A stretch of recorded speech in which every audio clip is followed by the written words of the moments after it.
गुरु पूर्णिमा के इस पावन अवसर पर पतंजलि योगपीठ से जुड़े हुए सभी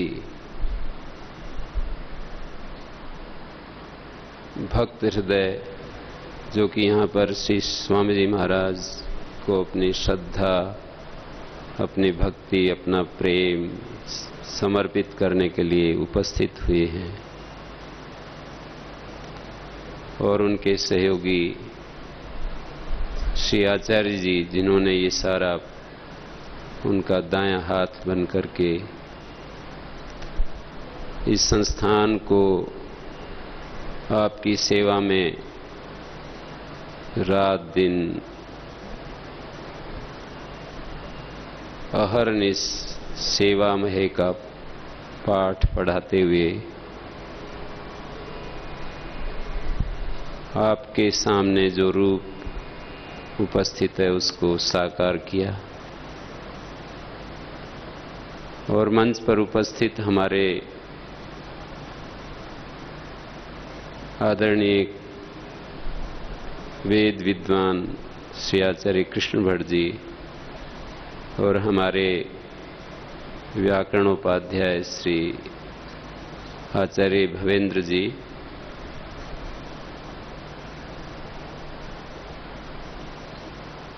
आचार्य कुल के छोटे छोटे बालक बालिकाएं, हमारे वैदिक गुरुकुल और कन्या गुरुकुल के ब्रह्मचारी ब्रह्मचारिणी भाई बहन,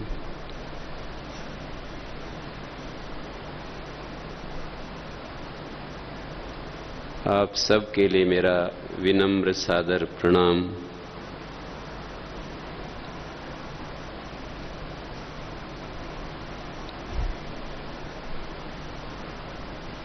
परमेश्वर का वर्णन करते हुए वेद में विभिन्न रूपों से बखान किया, कहीं उसको अग्नि के रूप में, कहीं इंद्र के रूप में, कहीं सोम के रूप में, कहीं अश्विनव के रूप में, कहीं रुद्र के रूप में, कहीं वायु के रूप में। तदैवाग्निस्तदादित्यस्तद्वायुस्तद चंद्रमा तदेव शुक्रम तद ब्रह्मा स आपा स प्रजापति, कहीं उसको प्रजापति के रूप में। तो जहां कहीं भी उसको गुरु के रूप में वर्णन किया है, उसके लिए शब्द प्रयोग किया अग्नि, कि वो प्रभु अग्नि के रूप में हमारा मार्गदर्शन करता है। अग्ने नय सुपथाराय अस्मान, हे अग्निदेव, हे प्रकाश स्वरूप, हे मार्गदर्शक गुरु, हमें सुपथ से ले चलो, क्योंकि विश्वानि देव वयुनानि विद्वान, आप समस्त ज्ञान, विज्ञान और कर्म के साक्षी हैं, ज्ञाता हैं, और मेरा जीवन भूल भ्रांतियों से ग्रस्त है, तो इसलिए मेरे जीवन से जो कुटिलता है, जो अन्यथा आचरण है, अन्यथा भाव है, योध्यस्मज्जुहुराण मेना भूयिष्ठान्ते न मुक्तिम विधेमा, मैं आपको बहुत बहुत समर्पण कर रहा हूँ, अपनी इच्छाओं का, अपने व्यक्तित्व का, अपने अहंकार का त्याग कर रहा हूँ, आप मार्गदर्शन कीजिए। प्रातःकाल उठते ही हम अग्नि से अपने जीवन की शुरुआत करते हैं। हमारे यहाँ गुरुकुलों में एक परंपरा है कि सोते समय मंत्रों के द्वारा भगवान को स्मरण करते हुए हम इस भाव के साथ सैया पर जाते हैं कि जैसा मेरा दिन शिव संकल्पों से युक्त रहा, मेरी रात्रि भी तन्मय मनः शिव संकल्पमस्तु से परिपूर्ण रहे। तो प्रातःकाल उठते ही हम कहते हैं, प्रातरग्निम प्रातरिंद्रम हवामहे, प्रातर्मित्रा वरुणा प्रातरश्विना, प्रातर्भगम पूषणम ब्रह्मणस्पतिम प्रातः सोमम रुद्रम हुवेम। विभिन्न देवताओं को हम स्मरण करते हैं। ये एक ही देव की विभिन्न शक्तियां हैं जो इन अलग अलग नामों से याद की गई। वही अग्नि है, वही इंद्र है, वही रुद्र है, वही अश्विनव है, वही मित्र और वरुण है, वही पूषा है, वही भग है, वही ब्रह्मणस्पति है। अलग अलग देवता नहीं, ये सब एक ही देवता के विभिन्न रूप हैं। एकम सद्विप्रा बहुधा वदंती। हमारे स्वामी जी इस बात को बहुत बोलते हैं।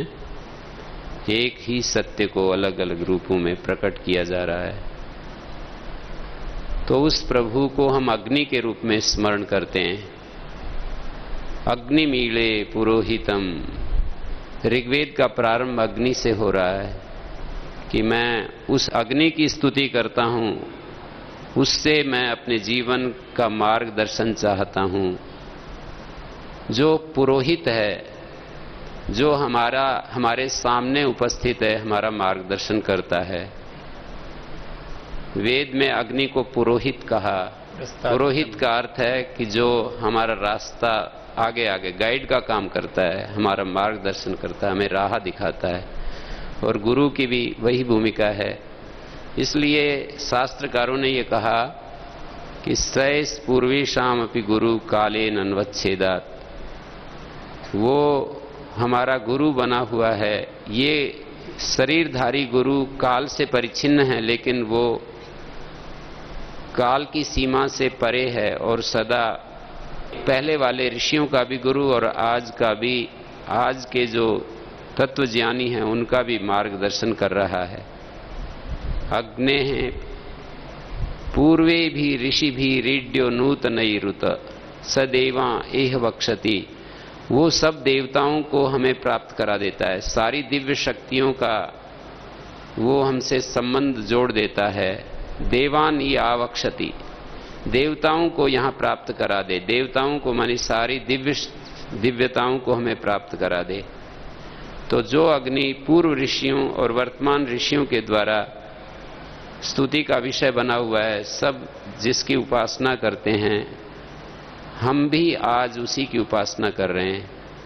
ये जो परंपरा चली कि गुरु लोग मंत्र देते हैं और उसको बड़े सावधान होकर के उसको सुनाते हैं कि इसकी रक्षा करनी, उसके पीछे रहस्य यही है कि वो उस वचन का अपने प्राणपण से रक्षा करता रहे, कभी भूले नहीं। तो यहाँ एक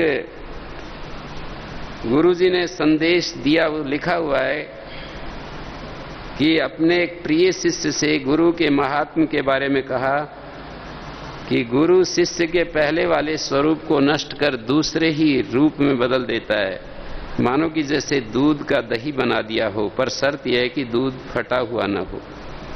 यदि दूध फटा हुआ होता है तो फिर दही में परिणित नहीं होता। इसी प्रकार उसी शिष्य का गुरु के द्वारा रूपांतर साधित होता है, जो ग्रहणशील हो, विभक्त न हो, साबत हो, मानी पूरा हो, उसकी इच्छाएं बटी हुई न हो। और वो कहते थे कि गुरुपद वो है जो जगा दे, गुरुपद वो है जो ठीक दिशा बता दे, गुरुपद खोई वस्तु को पहचान करा दे, गुरुपद पुकारना सिखा दे, गुरुपद है अपने जैसा बना दे, गुरुपद वो है जो उलझन को सुलझा दे। ये मार्गदर्शन का जो कार्य है बहुत ही महत्वपूर्ण है, ये सामान्य काम नहीं। यहाँ पर एक बात लिखी, गुरु हमारा हमसे परिचय करा देता है। खलील जिब्रान एक विश्व लेखक हुए हैं, उन्होंने एक बहुत सुंदर बात कही। वो कहते हैं कि मैं एक प्रश्न के सामने घबरा गया, मैंने सारे प्रश्नों का उत्तर दिया, पर एक प्रश्न मेरे सामने आ गया तो मैं चौंक गया, घबरा गया, ऊपर से नीचे तक हिल गया और उस प्रश्न का उत्तर मुझे सूझ नहीं पाया कि मैं कौन हूं, हु एम आई। ये चाहे पश्चिम के विद्वान, दार्शनिक, कवि या पूर्व के, सब ने एक ही बात कही कि जीवन का सबसे गहनतम प्रश्न, सबसे कठिनतम जो खोज है वो ये है कि मैं कौन हूं। और गुरु का काम है कि वो हमसे हमारा परिचय करा देता है। तो इस लेख में एक जगह लिखा, ये सामान्य उपलब्धि नहीं है। कोई व्यक्ति अपने बाल्यकाल के मित्र से कहीं अकस्मात मिल भेंटे और रूप नाम विस्मरण हो जाए, रूप भी विस्मरण हो जाए, नाम भी विस्मरण हो जाए, तो उस वो जो भेंट होगी वो निरर्थक चली जाएगी। गहरा मित्र है, गहरा दोस्त है, लेकिन हम पहचान नहीं पा रहे हैं एक दूसरे को, तो वो भेंट निरर्थक हो जाएगी। और यदि कोई बीच में आकर परिचय करा दे कि आप नहीं जानते इनको, तो आनंद का क्या ठिकाना। वैसे ऐसे ही हम अपने परम मित्र अपने से अपरिचित हो गए हैं, यदि गुरु परिचय करा दे तो आनंद ही आनंद है। इसलिए अभी आप सुन रहे थे, मातृमान पितृमान आचार्यवान पुरुषो वेद, अपने को वही जान पाता है जो इस त्रिवेणी में नहा लिया हो। गुरु इस त्रिवेणी का सबसे महत्वपूर्ण घटक है। उपनयन संस्कार में गुरुजी बच्चे का जब उपनयन करते हैं तो एक ऐसी प्रक्रिया आती है, वहां पर अपनी अंजलि में पानी लेते हैं और शिष्य से नीचे अंजलि करवाते हैं और उस पानी को उसमें छोड़ देते हैं। और वहां प्रश्नोत्तर के माध्यम से पूछते हैं, कस्य ब्रह्मचारी असी, किसका ब्रह्मचारी है। तो वो शिष्य कहता है, भवतः तव, तुम्हारा ब्रह्मचारी हूं, तुम्हारा ही शिष्य हूं। तो गुरु उसको कहता है, नहीं, इंद्रस्य ब्रह्मचारी असी, मेरा नहीं, इंद्र का ब्रह्मचारी है, भगवान का ब्रह्मचारी है। ऐश्वर्यशाली जो ये विश्व में जिसका ऐश्वर्य छाया हुआ है, कण कण में जिसकी महिमा हमारे सामने है, उसका ब्रह्मचारी है। अग्निराचार्य तव, पहले अग्नि तेरा आचार्य है, फिर मैं तेरा आचार्य हूं। तो हमारे स्वामी जी भी आपको प्रातःकाल से यही समझा रहे। शंकराचार्य जी ने लिखा है कि ये मृत्यु संसार, मृत्यु युक्त जो संसार है, सागर की तरह है, इसमें पार करना बड़ा कठिन काम है। लेकिन भगवान आश्वासन देते हैं कि मृत्यु संसार सागर से मैं उनका उद्धार कर देता हूं और फिर उनका मुझ में निवास हो जाता है। और ये बात गीता में जगह जगह एक अनन्य अव्यभिचारिणी भक्ति के रूप में इसका संदेश दिया। गुणों से कैसे हम पार जाएं, 14वें अध्याय में जाकर के ये कहा कि हम इन गुणों से कैसे पार जाएं। माम च यो अव्यभिचारेण भक्ति योगेन सेवते स गुणान समतीतेतान ब्रह्म भूयाय कल्पते। जो अव्यभिचार भक्ति योग से, कभी भी भंग न होने वाले भक्ति योग से, कभी भी विच्छिन्न न होने वाले, न टूटने वाले भक्ति योग से जो मेरी उपासना करते हैं, वो इन तीनों गुणों से पार जाकर के ब्रह्म भाव को प्राप्त हो जाते हैं, आत्मस्वरूप हो जाते हैं। तो गुरु लोग जो हैं वो हमारे को आत्मा से परिचय कराने का उपक्रम करते हैं, पर वो कर पाते हैं उन्हीं के लिए जो उद्घाटित होते हैं गुरु वचनों की तरफ। ये जो इच्छाएं हैं इतनी ज़्यादा हमारे इस रास्ते को रोके रहती हैं कि हम उसको इधर उधर करना पड़ता है, इस सिद्धांत को हमें हटाना पड़ता है और हमें अपने आप को ये सुनाना पड़ता है कि किसने देखा, ये सब ऐसे ही होगा। इन वचनों को हमें अपने तरफ सामने से हटाना पड़ता है। तो गुरुजन जो हैं हमारे को हमसे ही परिचय, हमारा जो अपरिचय हो गया हमसे ही, अपने को भूल गए हम, मैं कौन, ये शरीर तो मैं नहीं। मैं की जो व्याख्या की है, न जायते म्रियते वा कदाचित नायम भूत्वा भविता वा न भूया अजो नित्या शाश्वतोयम पुराणो न हन्यते हन्यमाने शरीरे। मैं की व्याख्या, ये नष्ट नहीं होता, ये गलता नहीं, ये सड़ता नहीं, ये वर्षा इसको गीला नहीं कर सकती, अग्नि इसको जला नहीं सकती, ऐसी सी व्याख्या है। ये नित्य है, विकार रहित है, क्रिया रहित है, ऐसा ये शांत स्वरूप एक रस तत्व है। फिर ये शरीर तो मैं नहीं, जो हमारे अंदर विचार आते रहते हैं वो भी मैं नहीं, प्राण जो चलते रहते हैं वो भी मैं नहीं। इन सब का बड़ा महत्व है, ये बड़े साधन है हमारे लिए, लेकिन जिसके कारण से ये सब प्रकाशित हो रहा है उसके लिए, उसको ये गुरु लोग हमें रास्ता दिखाते हैं कि इस गली से चले जाओ, इस तरफ से निकल जाओ, आगे मिल जाएगा। तो इन गुरुजनों का जो महात्म्य है वो हमें भीतर की तरफ, हमें केंद्र की तरफ मुड़ना सिखाते हैं। हम परिधि पर अपना खेल खेलें, पर केंद्र में मन बुद्धि इंद्रियों से पार, हमारी इंद्रियां, हमारा मन, हमारी बुद्धि से पार जो हमारी सत्ता के केंद्र में है, सारे वेद जिसका, सर्वे वेदा यत्पद माम अनंति, सारे वेद जिसकी चर्चा करते हैं, वेदैश्च सर्वै अहमेव वेद्या, सारे वेदों के द्वारा जो जानने योग्य है, सारे वेद जिसका बखान करते हैं, जिसकी महिमा गाते हैं, उस महिमाशाली तत्व से परिचय करने का रास्ता बताते हैं। अपार संसार समुद्र मध्य सम्मज्जतो में शरणम किमस्ति। भगवान शंकराचार्य कहते हैं अपने ग्रंथों में कि इस संसार के मध्य में डूबते हुए का क्या शरण है मेरा। गुरो कृपालो कृपया वदेतद, हे गुरु, हे कृपालु गुरु बताओ। तो वो यही उत्तर देते हैं गुरु कि गुरु के चरणों की जो नौका है वो हमको इस संसार सागर से पार ले जाती है। स्वामी जी महाराज ने बहुत ही अच्छा कह दिया, बहुत ही अच्छा, बहुत ही अच्छा। गुरु दर्शन, गुरु दृष्टि, शरीर गुरु नहीं है, गुरु दृष्टि, गुरु दीक्षा, गुरु दक्षिणा, गुरु पूजा, बहुत ही अच्छा कह दिया।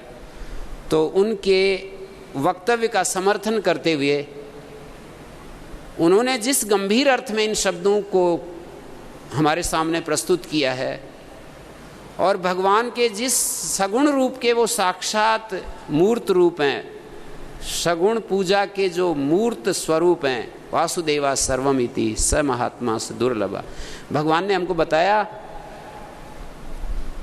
कि वासुदेवा सर्वमिति, सब कुछ जो वासुदेव के रूप में देखता है ऐसा महात्मा दुर्लभ है इस दुनिया में, जो सब में एक आत्मा का दर्शन कर रहा है।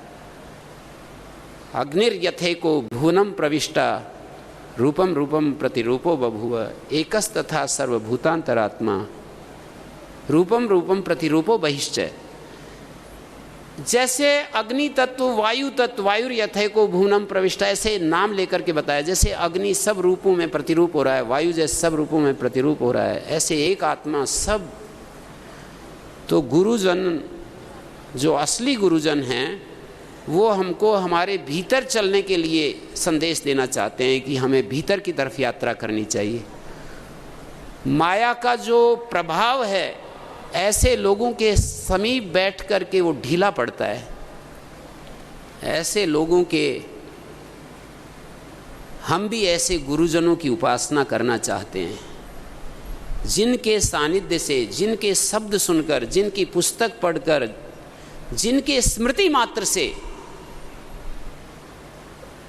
इस माया से हमारा मन जो है ऊपर उठना चाहता है। नहीं तो आदमी का मन इस माया में इतना उलझा रहता है कि इससे आगे उसको कुछ विशेष चीज दिखाई नहीं देती है कि इससे भी कोई बड़ी चीज है। तो इस अवसर पर सबको, हमारे को सोचने के लिए एक मौका मिल रहा है कि हम गुरुजनों ने जिस तत्व की तरफ इशारा किया है वो एक व्यापक तत्व है। वो ऐसा व्यापक है कि उसमें खंड नहीं है। जगह जगह गीता, श्रीमद् भगवत गीता में इस बात को बताया कि एक ऐसा व्यापक तत्व है और श्रीमद् भगवद गीता क्या है? वेद और उपनिषदों का सार ही तो है। तो इसका मतलब वेदों में बतलाया, उपनिषदों में बतलाया कि वो एक तत्व सर्वव्यापक है, सर्वज्ञ है, सर्वांतर्यामी है। स्वामी दयानंद ने आर्य समाज के प्रारंभ के 2 नियमों में उसका स्वरूप बताया कि सब सत्य विद्या और जो पदार्थ विद्या से जाने जाते हैं उन सब का आदि मूल परमेश्वर। ज्ञान और पदार्थ का स्रोत परमेश्वर, ज्ञान और पदार्थ का स्रोत ईश्वर सच्चिदानंद स्वरूप, निराकार, सर्वशक्तिमान, न्यायकारी, दयालु, अजन्मा, अनंत, निर्विकार, अनादि, अनुपम, सर्वाधार, सर्वेश्वर, सर्वव्यापक, सर्वांतर्यामी, अजर, अमर, अभय, नित्य, पवित्र, सृष्टिकर्ता। और वो हम सब जीवों का उपास्य है। उसी की उपासना से हमारे संपूर्ण दुखों का नाश होता है, ऐसे अनुभव बताया उन गुरुजनों ने, उन ऋषियों ने। तो इस गुरु पूर्णिमा के अवसर पर उन ऋषियों की बात को आदर देते हुए, सम्मान देते हुए हम अपने हृदय में इस सत्य को बिठाएं कि जो कुछ कहा है ऐसा ही है, इससे अतिरिक्त कुछ है नहीं।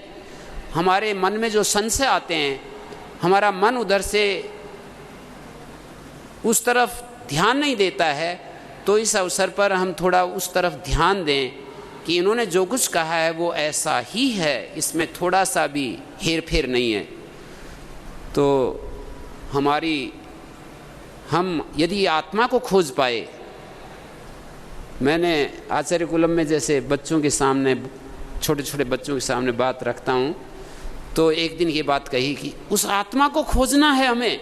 तो एक बच्चा, वो अंबुज नाम का एक लड़का, बोला एकदम तत्काल, कैसे खोजें जी उसको, उस आत्मा को कैसे खोजें?